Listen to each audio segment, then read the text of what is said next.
وسلم من الفاتحة.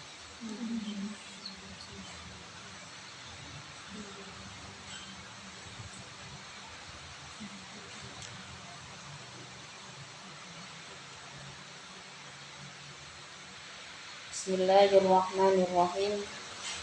Qala al-mu'allif rahimahullah wa nafa'na bihi wa bi'ulumihi fid dharain amin. Qala Allah ta'ala fi kitabihil karim. A'udzu billahi minasy syaithanir rajim. Wa min abaihim wa dzurriyyatihim wa ikhwanihim.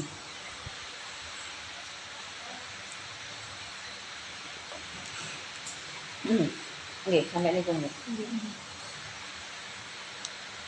Wa min abaihim, dan dari bapak-bapaknya kulan yang disebut di sini adalah para nabi. Dari ayat sebelumnya ya. Kullum minas sholihin wa Ismail wa Yasa wa Yunus wa Luto. Jadi kan dari ayat-ayat sebelumnya juga menyebutkan nama para nabi. Mulai dari Nabi Yakub, Nabi Nuh, dan seterusnya. Bahkan mulai dari atas-atasnya. Diakhiri wa kullan faddalna 'alal 'alamin. Tiap-tiap dari para nabi dilebihkan oleh Allah dari seluruh alam, menjadi manusia-manusia terpilih untuk membawa kebenaran. Dengan apa? Binubuwati, dengan sifat kenabian.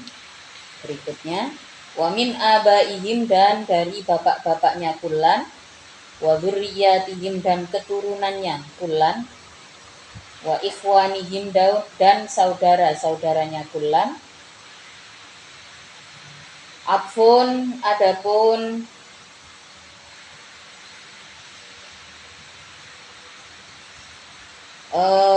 wa min abaihim, ya. Wawunya min abaihim itu atof ala kullan, atas lafat kullan, au nuhan, atau lafat nuhan. Wa min, dan adapun min itu litab'idi, berfaedah pembagian. Li'anna ba'dahum, karena sesungguhnya sebagian dari anbiya, itu lam yakun tidak ada, itu lahu bagi ba'duhum, siapa waladun, anak, wa ba'duhum, dan adapun sebagian anbiya itu kana ada, itu fi waladihi, di dalam anaknya ba'duhum, siapa kafirun, yang kafir.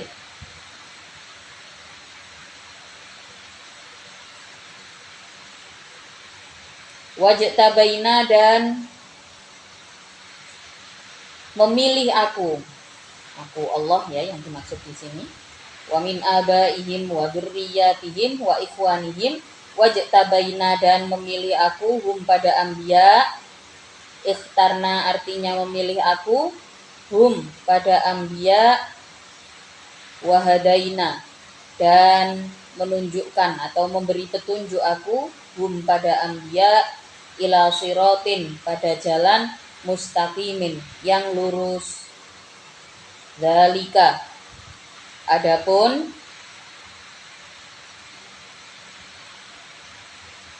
siratum mustaqim tersebut,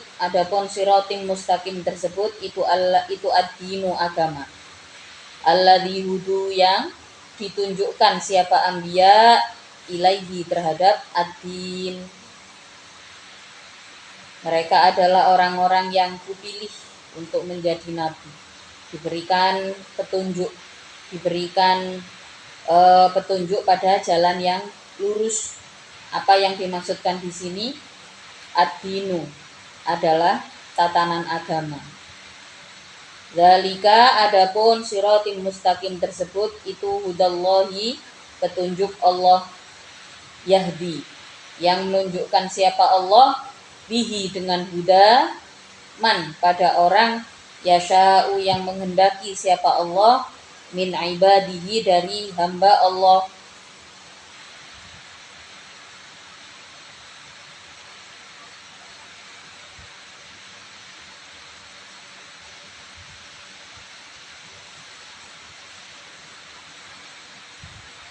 Walau asyraku, walau asyraku, kalau toh menyekutukan siapa anbiya, fardon artinya dengan pasti, lahabito maka melebur, anhum dari anbiya, apa ma amal, kanu yang ada siapa anbiya, itu ya'maluna beramal siapa anbiya.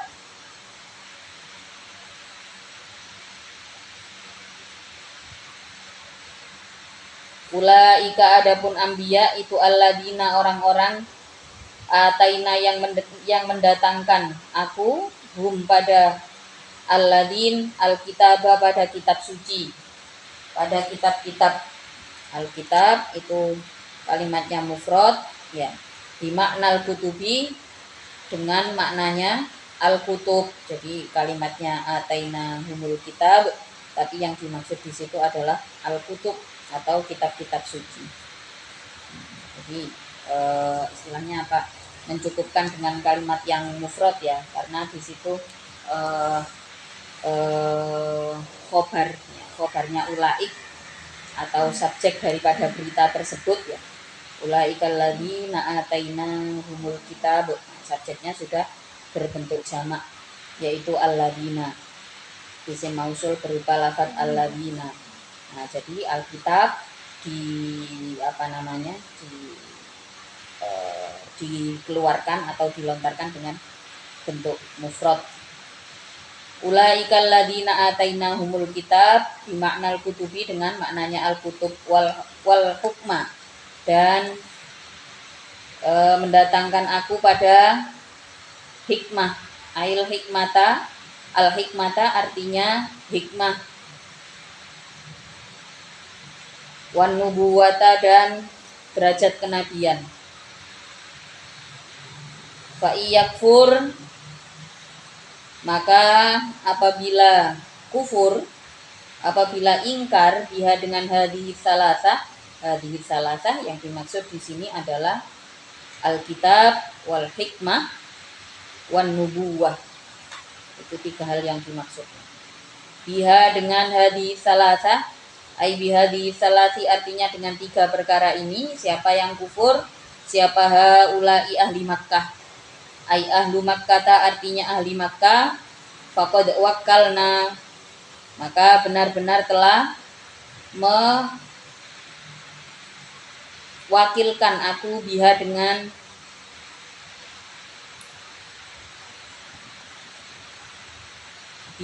hadhihi salasah, atau telah menyuguhkan aku, biha dengan hadhihi salasah.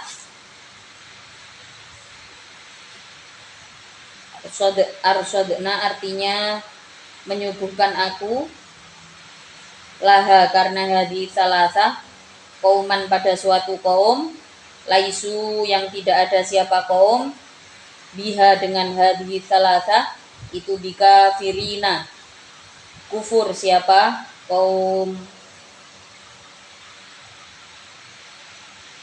Kalau toh ada kelompok yang ingkar, yang kufur terhadap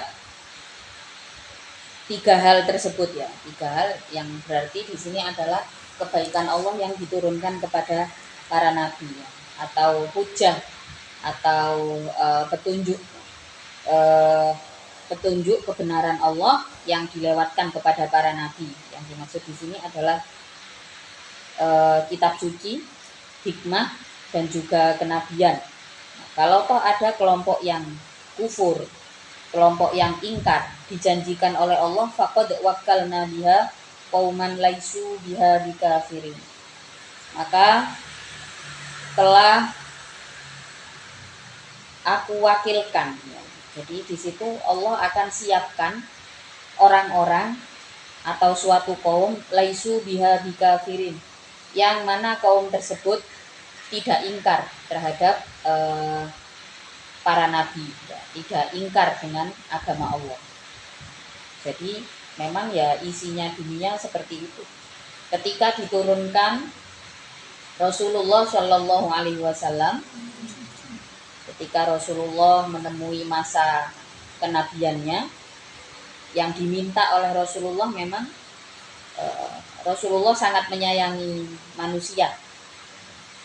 Maka sebenarnya bersyukur menjadi manusia, mensyukuri kelahiran kita, itu termasuk seperti sesuatu yang remeh, ya, seperti sesuatu yang sederhana, tapi ternyata itu merupakan akhlak dari Rasulullah.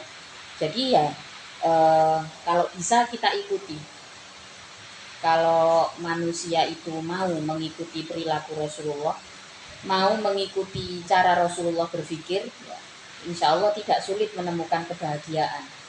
Coba misalkan kita nggak bersyukur dilahirkan menjadi manusia, sambat tahu. Oh, apakah ada orang yang tidak bersyukur dilahirkan sebagai manusia? Ya, faktanya banyak. Wis genah-genah, tepak nggih. Kulite ya wis ngene iki. Isok mangan, isok melaku, awake lho dicat silver demi golek duit dadi manusia silver. Yaitu seperti meminta-minta, tapi bahkan dengan menutupi dirinya sendiri. Kenapa tidak mengeksplor saja apa yang dia bisa, skill apa yang pernah dipelajari? Toh biasanya yang jadi kayak gitu-gitu juga masih muda kan. Sebenarnya kalau ikut kerja sama orang kan juga pasti bisa. Nah, itu satu contoh memang ada manusia yang tidak bersyukur menjadi manusia. Rasulullah itu adalah orang yang sangat mensyukuri dilahirkan sebagai manusia, yang sangat mensyukuri kelahirannya. Maka diantara yang diminta oleh Rasulullah ya dihapuskanlah adab langsung kepada manusia. Istilahnya kualat itu ketika Rasulullah diutus atau menemui masa kenabian, bahkan ada sebagian ulama yang mengatakan ketika Rasulullah lahir itu diangkat adab langsung seperti yang diturunkan kepada nabi-nabi sebelumnya. Itu udah nggak ada. Jadi apalagi ya setelah Rasulullah menemui masa kenabian. Jadi memang pada akhirnya umat akhir zaman itu ya seperti ini, ya. Ada sebagian dari mereka yang ingkar. Fa'iyakfur biha haula'i, ya, mereka orang-orang yang kufur. Kalau tuh ada sekelompok orang-orang yang kufur, kalau pada masa itu digambarkan adalah ahlu Makkah. Maka sebenarnya Rasulullah diberikan kalimat afirmasi positif ya oleh Allah. Faqad wakkalna biha qauman laisu biha bikafirin. Di antara mereka ada yang kufur, ya, tapi Allah sudah siapkan, sudah suguhkan kaum yang di hatinya tidak ada ingkar. Satu kelompok yang di hatinya tidak ada ingkar. Adapun haula itu al-muhajiruna, sahabat muhajirin, wal ansori, dan sahabat ansor. Yang dimaksud kauman laisu biha bikafirin itu adalah sahabat muhajirin dan sahabat ansor yang mendampingi perjuangan Rasulullah. Ulaika adapun anbiya itu alladzina orang-orang hada yang menunjukkan pada alladzin siapa Allahu Allah. Fabihudahum dengan petunjuk Allah, atau dengan menunjukkan pada alladzin gitu ya. Toriqihim artinya dengan jalannya, alladzin minat tauhidi nyatanya dari tauhid, wasabri dan kesabaran. Ulaikal ladzina hadallahu fabihudahum. Mereka para nabi, para beliau-beliau ini ya. Yang dimaksud ulaik di sini adalah anbiya, adalah orang-orang yang dititipkan petunjuk kepada mereka, juga ditunjukkan jalan kesabaran. Itu adalah para nabi. Iqtadah fabihudahum iqtadi, maka mengikutilah engkau.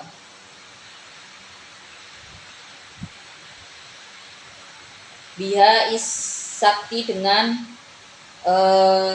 hak yang disukun, wakfan dalam tingkah wakof, wawaslan dan tingkah wasol, wafi kiroatin dan di dalam kiroah yang lain, bihat biha dengan membuang hak, waslan dengan keadaan wasol.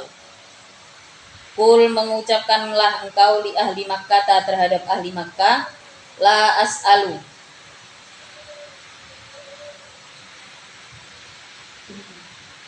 la as'alu, tidak meminta aku, kum pada kalian, alaihi atas mendatangkan Al-Quran, membacakan Al-Quran, menyampaikan Al-Quran.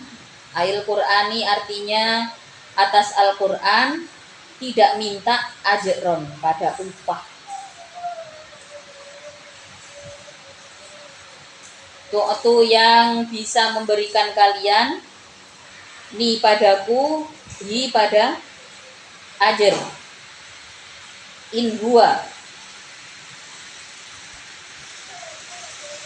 tidak ada adapun Al-Qur'an, mal Qur'anu, tidak ada adapun Al-Qur'an itu illa dzikra, kecuali penutur, aidotan artinya penuturan, lil alamina, bagi manfaat seluruh alam. Al-insi yaitu manfaat untuk manusia, wal jinni dan jin. Jadi ini satu konteks ini menunjukkan ya, ayat ini menunjukkan bahwa orang Arab itu memang menyukai syair. Orang Arab itu mencintai bahasa mereka. Maka penampilan-penampilan dalam bentuk puisi ya, dalam bentuk karya sastra itu sudah ada dari zaman dulu. Jadi ada orang yang pandai bertutur, membaca karya-karya sastra atau berbicara dalam bentuk puisi, dalam bentuk lagu, syair gitu ya. Itu senang orang-orang Arab itu. Ketika Al-Quran disampaikan oleh Rasulullah, bahasanya memang luar biasa indah bagi masyarakat pada saat itu. Sebagian dari mereka ya mengatakan bahwa ya, itu karangan saja, itu karangan Muhammad, karena indah sekali ya, bahasanya itu indah sekali. Maka kemudian ya, tapi kalau diajak mereka nggak mau. Ayat ini menunjukkan bahwa jangan samakan Al-Quran ini dengan lantunan-lantunan bait bahasa yang lainnya. Di dalam membacakan Al-Quran, Allah memerintahkan kepada Rasulullah untuk mengatakan hal ini kepada orang-orang kafir. Ya.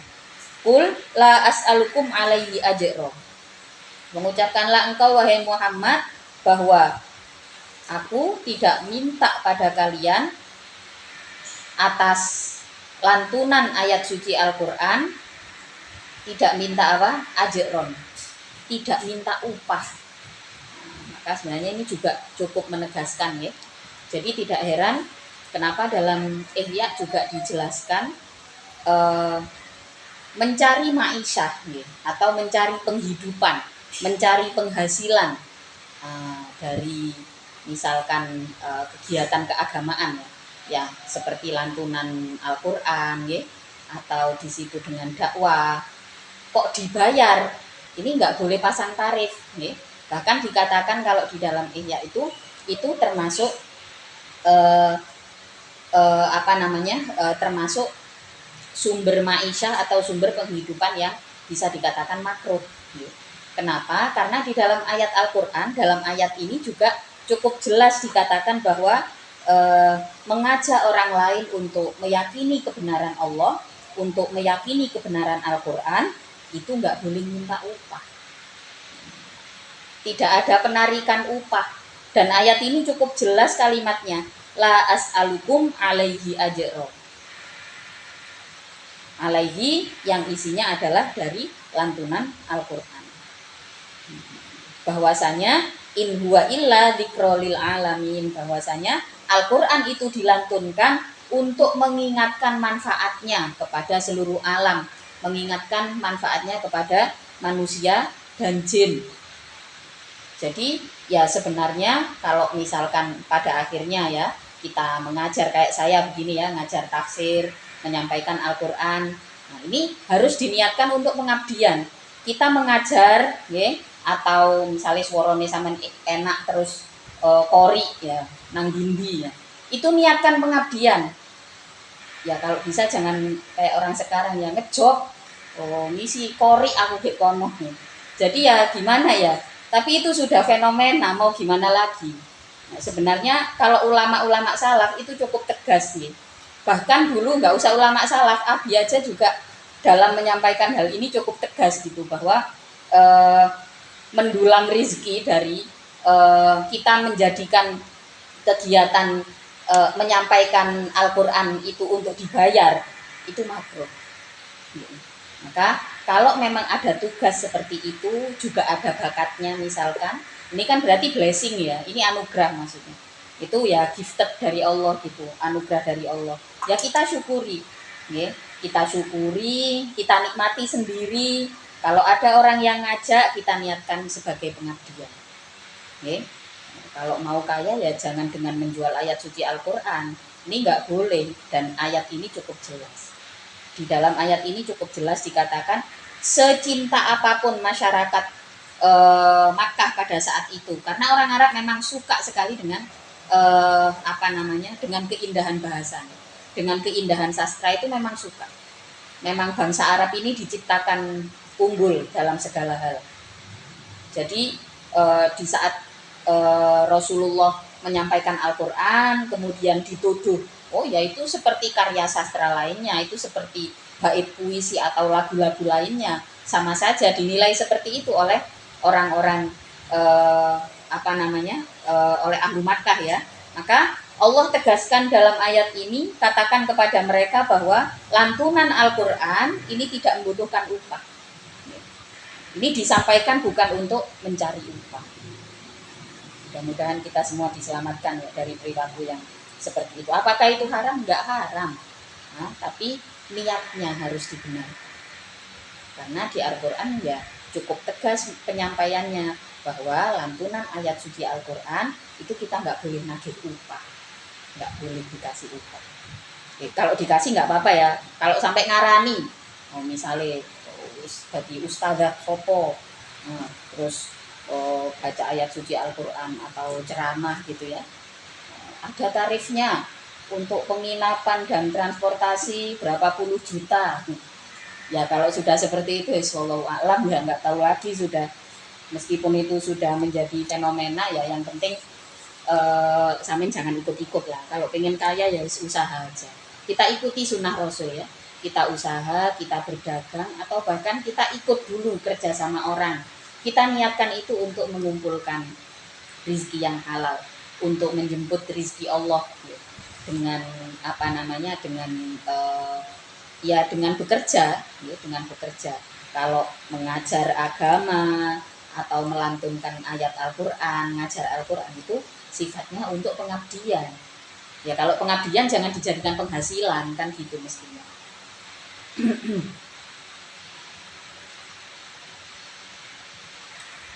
Wama qadaru, dan tidak kuasa. Dan tidak kuasa siapa kembali ke dan tidak kuasa gitu aja. Ail Yahudu artinya tidak kuasa siapa orang-orang Yahudi. Allah pada Allah haqqa qadrihi, dengan sebenar-benarnya kekuasaan Allah. Ai ma'adhamu artinya tidak mengagungkan siapa al-yahud hu pada Allah haqqa azamatihi dengan sebenar-benarnya mengagungkan Allah. Au ma'arafu artinya tidak mengetahui siapa al-yahud hu pada Allah haqqa ma'rifatihi dengan sebenar-benarnya mengenal Allah. Idqalu ketika berkata siapa al-yahud lin nabi sallallahu alaihi wasallam pada Nabi sallallahu alaihi wasallam wa qad khosomu dan benar-benar mendebat siapa al-yahud hu pada Nabi fil Qur'ani di dalam Al-Qur'an. Ma anzala tidak menurunkan siapa Allahu Allah ala basyarin atas manusia min syai'in dari sesuatu. Mereka mendebat Rasulullah, ma anzalallahu ala basyarin min syai'. Allah tidak menurunkan apapun atas manusia. Kul mengucapkanlah engkau wahai Muhammad lahum terhadap al-yahud man adapun siapa. Itu anzala menurunkan siapa man al-kitab pada kitab alladzi jaa yang datang bihi dengan membawa kitab siapa Musa, Nabi Musa, nuron dalam keadaan menerangi wahudan dan menunjukkan linnasi bagi manusia. Ya ja'aluna yang menjadikan siapa al-yahud hu pada al-kitab bil ya'i dengan ya wa ta'i dan ta fil mawabi'i salasati di dalam tempat-tempat yang 3. Ya ja'aluna dalam keadaan menjadikan siapa al-yahud hu pada kitab qorotisa pada lembaran-lembaran. Ai yaktubuna artinya menulis siapa al-yahud hu pada kitab fi dafatiro di dalam lembaran-lembaran mukot taati yang diputus-putus, yubduna yang menunjukkan siapa Yahud ha pada korotis ai ma yuhibbuna artinya yang tidak senang siapa Yahud bada'ahu pada menunjukkan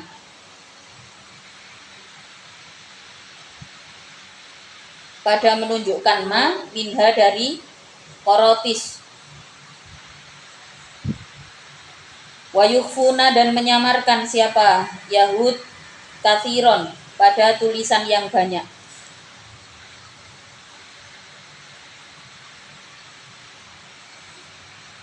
Jadi mereka mendebat kepada Rasulullah bahwa Allah tidak menurunkan apa-apa terhadap umat manusia. Maka Rasulullah diperintahkan untuk menyampaikan kepada mereka, man anzalal kitab, siapakah yang menurunkan kitab yang turun kepada Musa, alladzi jaa bihi Musa. Siapa yang menurunkan kitab yang datang kepada Nabi Musa sebagai penerang dan petunjuk untuk seluruh umat manusia, di mana kitab suci tersebut ditulis kemudian dijadikan lembaran-lembaran yang sayangnya kemudian mereka sembunyikan. Wa yukhfuna katsira, mereka sembunyikan sangat banyak. Seperti apa contohnya? Mimma dari keterangan atau dari perkara gitu aja ya. Mimma dari perkara fiha di dalam korotis kana'ti Muhammadin sallallahu alaihi wasallam seperti keterangan tentang sifat Nabi sallallahu alaihi wasallam. Jadi mereka masih mendebat mana buktinya bahwa Allah menurunkan kitab suci Ini hebatnya Al-Quran ya, luar biasanya Al-Quran. Jadi di saat didebat, ya, di saat Rasulullah dibantah mengenai Al-Quran, di saat Rasulullah dibantah mengenai Al-Quran, kemudian Allah justru memerintahkan, gak usah angel-angel, ungki tenai iku kitab suci yang mereka sembunyikan. Yang artinya apa? Ya, secara apa namanya ya? Secara seketika, secara tidak langsung ya. Mereka disadarkan bahwa Al-Quran itu kitab suci yang mengakui kitab mereka juga. Jadi kan mereka mengingkari Al-Quran, ya kan? Mengingkari Al-Quran. Terus oleh Allah katakan pada ayat ini, lah terus siapa yang menurunkan Al-Quran kepada Musa, di mana kitab sucinya Suhufi Musa itu sudah kamu tulis dalam bentuk lembaran-lembaran dan banyak yang kamu sembunyikan. Jadi memberikan satu bentuk tasjid atau motivasi atau kalimat penguatan kepada Rasulullah untuk menyampaikan itu pada ahlu Makkah.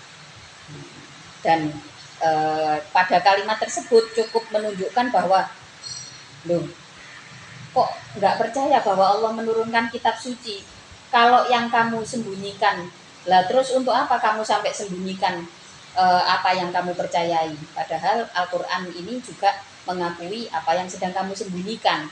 Nah, di sini memberikan satu bentuk gambaran kepada ahlu Makkah bahwa yang mereka lakukan itu konyol. Loh, Al-Quran loh, ngakui kitab sucimu. Kitab suci yang diturunkan kepada Nabi Musa. Faktanya ternyata apa di dalam dari peristiwa ini biasanya wong sing ngengkel nggih, itu bukan karena nggak tahu sebenarnya, nggih. Juga bukan karena tahu juga sebenarnya, tapi karena memang dari awal sudah menolak kebenaran Al-Quran. Maka Allah perintahkanlah untuk mengucapkan hal itu. Loh, mana mungkin Allah tidak menurunkan kitab suci? Lah buktinya kamu mempercayai kitab suci Nabi Musa. Lah kitab suci Nabi Musa itu turunnya dari Allah.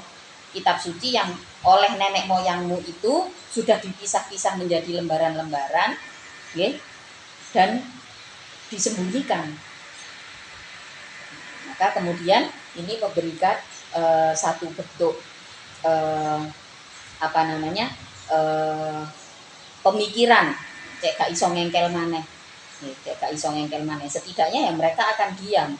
Banyak juga orang-orang yang kemudian mengikuti Al-Quran karena loh kok ternyata Al-Quran ini, yaitu tadi salah satu contohnya seperti pada ayat info, ternyata di dalam Al-Quran ini mengakui atau menceritakan, bukan mengakui ya, menceritakan kitab-kitab suci yang diturunkan kepada nabi-nabi terdahulu. Kalau memang mengikuti ajaran Nabi Musa, mestinya mereka juga sudah membaca tentang sifat-sifat Nabi Muhammad yang ada di dalam kitabnya Nabi Musa. Wa 'allamtum ma lam ta'lamu wallahu ta'ala a'lamu bissawab.